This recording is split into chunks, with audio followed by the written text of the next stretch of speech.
Welcome to Energy Careers, a segment of the Energy Conversations podcast dedicated to exploring opportunities in the dynamic world of the energy sector. Welcome to the Energy Careers segment. This is where we get into the real journeys of people working in the energy sector, how they got started, what shaped them, and what lessons have they picked up along the way. So every journey is different. And by sharing these stories, we hope that other young people would be inspired to step into. On today's episode, we're diving into the fascinating journeys of Matthew and Welile, two remarkable individuals who have carved out inspiring careers in the energy sector. We hope that Matthew and Welile's stories will help you understand the diverse career paths available and how to make your mark as a young person. To kick things off, Welile, can you just give us your share or basically share with us how you entered the sector and what basically inspired you? Yeah, on my side, I think I have always had a knack, for technical things.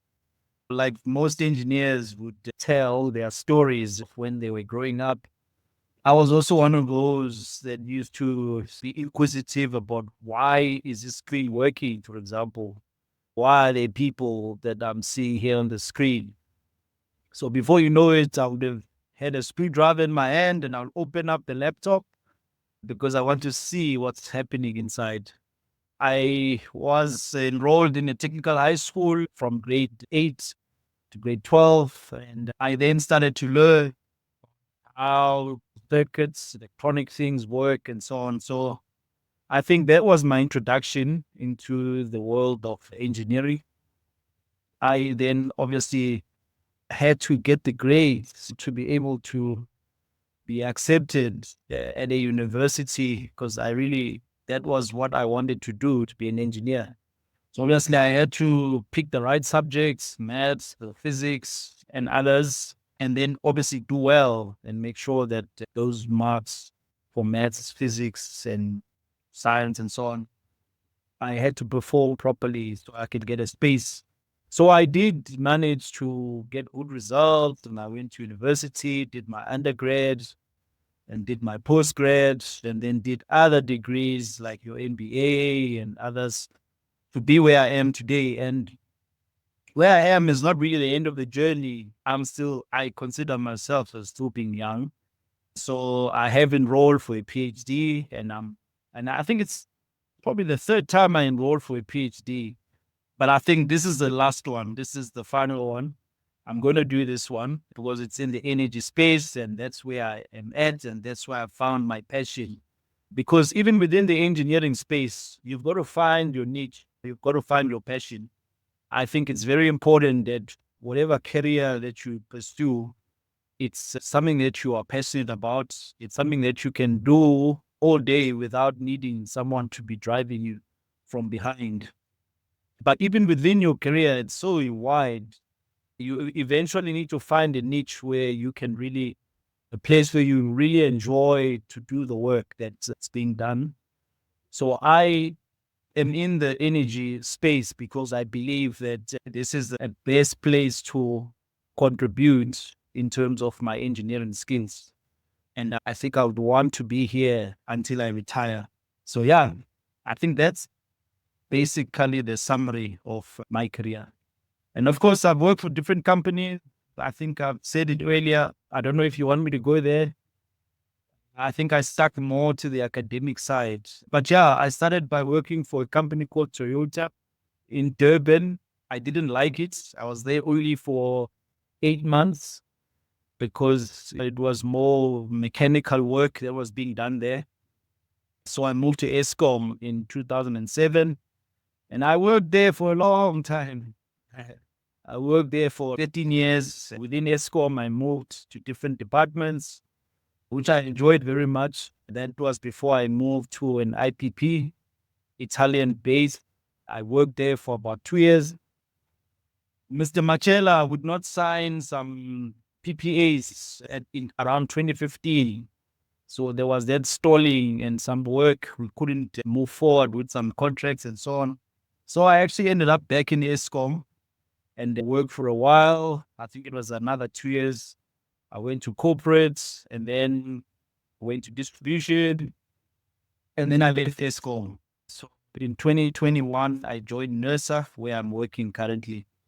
And I'm enjoying it very much because I think all the time I was in ESCOM, I always felt there was something missing. And I think the factor that was really missing was the fact that I was doing pure technical work. But I had always wanted to temper my technical work with some economics, with some law, to actually broaden my horizon in terms of what I can contribute. Because there's nothing wrong with it being an engineer working on motors somewhere in the plant. But the problem with that is nobody knows you. And you are just there in the corner working with that motor. But I think with NERSAWe, what it has enabled me to do is to really be able to, at a much broader level, be able to contribute my skills. And so, yeah, that's where I am currently. Thank you. I've surely taken a lot from that because I'm also interested in my academic journey as a student, still pursuing the journey. So at least now I don't feel bad that I'm actually still continuing to study because the energy sector is quite huge and there's so many opportunities available for us, especially young people. Thank you so much for that, Welile. Matthew, just to get an understanding from you as well, can you just give us a brief understanding of who Matthew is and how he eventually entered the energy space? Thank you so much to be part of this podcast. It's really exciting to provide these insights. So I think that from my perspective, some people know from a young age what they want to be. They want to be a doctor, they want to be a lawyer. I never really knew what I wanted to be. I think I really loved telling stories and I loved research. I loved history at school. So I decided to study classical civilization and media. Classical civilization really to set the scene and understand where stories come from, and media to understand the technical aspects of where we are today. But I think what was really important when I first started studying, which was a Bachelor of Arts in Pietermaritzburg, was the need to work at the same time. So I started working first for the student newspaper and then for the provincial newspaper, The Witness. And I was learning both at university and on the job. And I think it's so critical these days to do both, and to be either as an intern or however is to get out there and to start working. Within the media industry, I changed my career quite a few times within the media industry, and then finally settled in finance journalism in Cape Town at News 24, where I eventually became the deputy editor there. And that was really exciting for me because I always joke, a lot of my friends were sports journalists and motoring journalists and wine journalists and food journalists. Now, that just sounds so exciting. While they would be off to the Olympics, I'd be off to getting excited for an energy conference. When they were off drinking wine in a wine estate, I would be in Parliament listening to ESCOM. That was my thing. I loved it. I loved learning about this country, and I loved learning about energy and about how the country worked. And at that point, I really, as I was doing that, and as I was contributing to the kind of story of the nation, from state capture to load shedding to nuclear, and really trying to keep power in check in terms of what was working and what wasn't, I really felt like there was a need to shift my career to say, okay, I've done journalism for 15 odd years. I'd like to do something different. And it was at that point that I embarked on an MBA at UCT. And that was really critical for me. I knew I wanted to change. I knew I wanted to shift into a different sector to use those skills that I'd gained over the years, but differently. I wasn't 100% certain where, but I knew where my interests were. And that MBA really helped me craft that future world. And it helped set me up for that and gave me confidence to know that I was prepared for that next step. And it enabled me to join a sustainability advisory company called Trialogue, where I was able to use that writing and that research abilities on sustainable reporting and integrated reporting, and get very close to how companies set strategies and how they measure and monitor their performance against those strategies, especially from a climate perspective and working towards net zero. And I did that for a number of years, and it was really an exciting time to pivot out of journalism.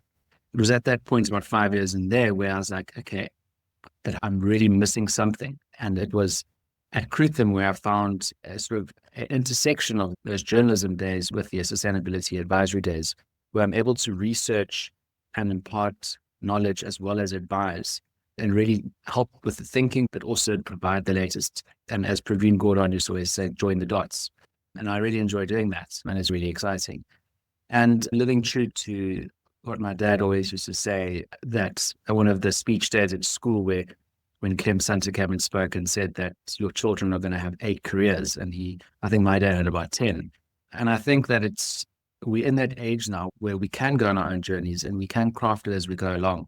And you need to trust in yourself, trust in the process, and don't feel caught or trapped in anything. With hard work, with good networks and connecting with people and speaking to people, you can really go on that journey and it can be exciting. And yeah, that would be my message. Oh, well, that is so inspiring. I think the main thing that we picked up from both your journeys is to when the curiosity starts kicking in, to follow that curiosity and to keep learning when it's never too late to pivot. I think what I wanted to know is, were there any pivotal moments or challenging moments during your journey? We'll start with you, Matthew. I think when you feel stuck in a rut and you feel like you've got no options, I think that's frustrating. But I think something that I've learned is that you have to have hard times and you need to be professional and keep going in those hard times because the opening will come. It might take a few years to get there, but you never ever stop being as hardworking and as passionate about what you're doing, even if you feel like it's a rut. Sometimes you work yourself out of that rut and there's something happens within the job you're in that you feel, okay, it's okay, we've gotten out of this, or a new opportunity emerges. But never give up and never lose your professionalism or lose your integrity, I think is very important. And Welile, from your side, has there been any pivotal or challenging moments in your journey? Yeah, look, there's been quite a number of them. I can think of just the one I think it was around 2016, where I thought I was ready to go out and start my own business. And I resigned and went and started a company. I was quite excited about going into business at the beginning. But as Matthew was saying, that in your career, you've got to be as diverse as possible in terms of your skilling in order to be able to take advantage of the different opportunities. Because I think what I really lacked for me not to succeed the way I thought I would was that I lacked some of the skills that I needed to run a successful business. And so what you don't know, you don't know. And what you don't know will really end up really catching up with you. And to cut a long story short, it was supposed to be an electrical contracting and engineering business. I did get some work going, quite exciting. We built, we didn't get to the point of building, but we did all the designs, civil designs, CNI, electrical designs for a 75 megawatt substation. So I partnered with a company and we worked together. And it really was going well until we, on site, after reading the geotechnical reports, the report said that there's nothing wrong, that the site doesn't have any rocks or anything. But when we got to site, we found that there was rock. And we don't know why the geotech couldn't pick it up, that there were rocks, but there were rocks. And so we had to then re-quote for the work to either drill the site or to excavate that rock. And it was going to cost a lot of money, something close to about 7 million to do that extra work. And the principal, being an Italian company, Italians always want to get alternatives, cheap alternatives. And so I got a call that said, look, that 7 million is not going to work. for them. And so they said they've got an alternative contractor to do the work. And lo and behold, in a single day, I was jobless. But I think what helped me a lot was the fact that I wasn't just fixated at maybe just doing electrical engineering, because I started to do some other smaller work. With a master's degree at that time, I allowed myself to go and work on cars. I worked with some workshop that was repairing vehicles. So I volunteered myself to say I'll work on electrical work in the cars. And so that kept me going for a while until I got a proper job back at ESCOM again. So I think that was the biggest challenge for me, because the time was quite protracted, much longer than what I thought, not receiving a salary, space of about a year and a half or so. So I lost my vehicle and lost the house and lost a few things. But I think that taught me a lot of lessons also, just in terms of life and the skills that one needs to have in terms of saving money and doing those type of things. So yeah, that was for me the major curveball that I encountered in my career. Yeah, wow, sure. Like it just goes to say that this journey isn't smooth. Like there will be humps and curves and whatnot. But I think the important thing is to perhaps stay consistent and stay, what's the word I'm looking for? If there's a goal that you want to achieve, no matter what challenges you go through, to just keep building and working to achieve that goal. Thank you so much for that, Welile. Yeah, maybe just to add, I think the key is to skill yourself in as many different areas as possible. And I think Matthew also touched on that, to say, don't limit yourself. For example, I also am a writer. I've written 2 books and I've sold quite a number of copies, and that has helped also to enhance my income. So I think the key is to learn and explore as many different you've got multi-talents as an individual. So I think it's important to explore those talents and then skill yourself in those gifts or talents that you have, because you'll never know when you need them. For me, it was a situation where I resigned, but someone else, it can be a situation where you probably get retrenched or something happens, because life will happen.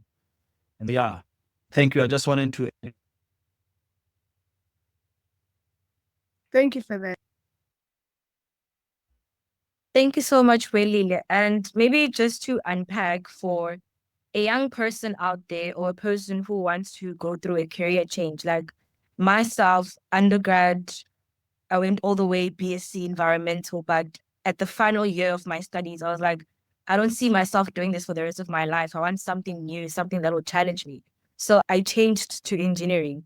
And the journey of engineering hasn't been easy, because I learned engineering while on the job. So how would you advise a young person who wants to go through a career change, or a person who already has been working for years, but they feel like they're no longer have the fire in them to continue with the job, but they don't see themselves basically where they are, and they want to venture into the energy sector? How would you advise that person moving onwards?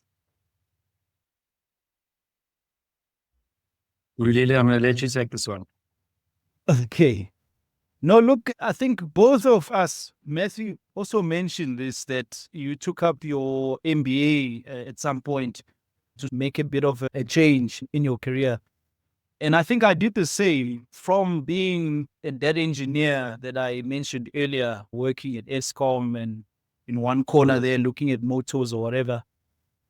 The major change, or the major step that I took to create that change, was that I did an MBA. And so the MBA gave me that ability to see things differently, because the MBA gives you basics in terms of economics, basics in terms of strategy, basics in terms of finance. And so you are then able to increase your horizon in terms of even opportunities where you can be able to work and contribute. And so I did my MBA around 2021 or 2020, sometime there. And I think that was a pivotal step that then enabled me to move from being just a data engineer on the shop floor to really getting into management, because I think I really wanted to be in management because I saw that as a place where I could contribute more, especially to society. Yeah, that was a very big thing for me. And I think what inspired me to want to contribute to society was an acquaintance that I worked with at ESCOM. She had an engineering degree as well as a legal degree. And for me, that was quite interesting that you have an engineer who's also a lawyer. And of course, she was practicing as a lawyer at the time. And so when I had some conversations with her, she told me, no, I felt that if I do law, I will contribute more to society because that's where I feel that I'm more passionate and I can contribute more. So I think you need to just ask yourself the question that where do you want to contribute? If where you are, you don't feel that your full potential is being utilized to contribute, then you need to then ask yourself, so where then do I see myself being able to utilize my gifts, my talents, so that I can then be able to contribute at a much larger scale. For some, it's management. In my case, for Matthew, it was to get into the energy space in terms of journalism. But you've got to find that place where, and it takes you speaking to various people who you feel that they are where you need to be. And then I think that then opens you up to say, no, I need to be there. And then, of course, you need to then take the necessary steps to be in that space where you can then be able to contribute more to society, because society needs you. It needs us. The way the world is currently, it's a mess because the people are not doing what they are supposed to do to change the bits and pieces that need to be changed. And so I think it's important that we are where we need to be and where we can make the necessary changes that need to be made. So yeah, your journey is, you are in charge of your journey. Don't feel ever that you need to stay where you are and be in that safe sort of place. Look around, explore, read, attend conferences, and you will find your place where you really need to be. All right, I'll stop there. Thank you. No, that's really inspiring, Welile. And maybe, Matthew, just to get your perspective, how would you advise someone who wants to explore the energy sector? What careers maybe, or maybe wants to move into the energy sector? What careers maybe can they explore in the energy sector? Because I believe that there are many opportunities at this point since it's a growing sector. How would you advise that person who wants to pivot into the energy space? I like the idea of attending conferences, but I think there is a lot, and there's going to be a growing need for different skills in the energy sector. Just if I had to think of marketing, just the things that people are out there doing anyway. Marketing, sales, it's going to be a big industry. There's going to be sales or customer leading facing people that are required. And there are a lot of people who are doing that in various forms in different sectors that would be able to pivot into the sector as the energy sector matures. It's not going to just be ESCOM and municipalities. They're going to be all these energy traders and private sector players. So that as that market grows, you can start building a portfolio of work around an understanding of that sector. Lawyers, obviously, the legal profession, there's going to be so much work in the legal side of things in terms of for all the different projects that are coming our way. So I think there's going to be a huge need for lawyers in that regard. In terms of finance, I mean, there is really so much happening from a finance perspective, whether it be on the investment side or on the lending side, being able to do proper analysis, quantification, and both sides of understanding the field. So I think proper, strong and analytical research capabilities with experience is going to help you there. Just understanding, doing type of research on customer demand, on regulatory reform, on, what the playing fields out there is going to be important. Storytelling. I think if you're in the media and you're doing storytelling, I think more and more stories around what's happening in the energy sector to basically inform and educate people around South Africa is going to gain traction. I think that's important. Yeah, I think from an NGO perspective, I think there's some really interesting things to talk about there. There's a concept called community-owned renewable energy or socially owned renewable energy, where you can actually where communities can start owning their own, have a stake in the future. And I think this lends itself to a lot around the just energy transition principles, that basically the future we need to use this as an opportunity to not just be a capital-driven type of initiative, but it's actually reinforcing our socio-economic developmental needs in this country, that it's an opportunity to drive change. So I think from that perspective, I think there's a lot of exciting work that we can plug in from a skills development perspective, from developing innovative products and solutions that are inclusive. And so I think that across the board, you'll find lots of interesting. And then going back to Toyota, where Welile started his career, as cars move into that NEV state of electric vehicles, there's a whole other electricity sector there that we won't even get into, because there's a lot. And so I think it's an exciting sector, and I think everyone can find a place in it, no matter your skill sets, and you can pivot or you can enhance your current skill set. But certainly I think that we are in such an exciting sort of next couple of decades. It's going to be so exciting for the space. Yeah. Oh, thank you for that, Matthew. We've gone way over time. I think what I've taken out of this episode is it's okay to be a divergent, have lots of skills, not only fit in one box, because it pays off in the end. Thank you so much, Welile and Matthew, for sharing your stories and inspiring us with your journeys. To our listeners, we hope that this episode gave you valuable insights into the energy sector and the diverse paths it offers. If you're curious about energy and there's a certain energy career path you're curious about, we'd love to hear from you. Send us an email at info@energyconvos.com. That's info@energyconvos.com. And let's keep building spaces where young people's voices are amplified. Thank you for tuning into Energy Careers, where we explore the endless possibilities in the energy sector. Don't miss out on future episodes where we'll feature more inspiring journeys and insights on how to embark on your own energy career path. Subscribe now to the Energy Conversations podcast and unlock the door to exciting opportunities in the dynamic world of energy. Your journey begins here.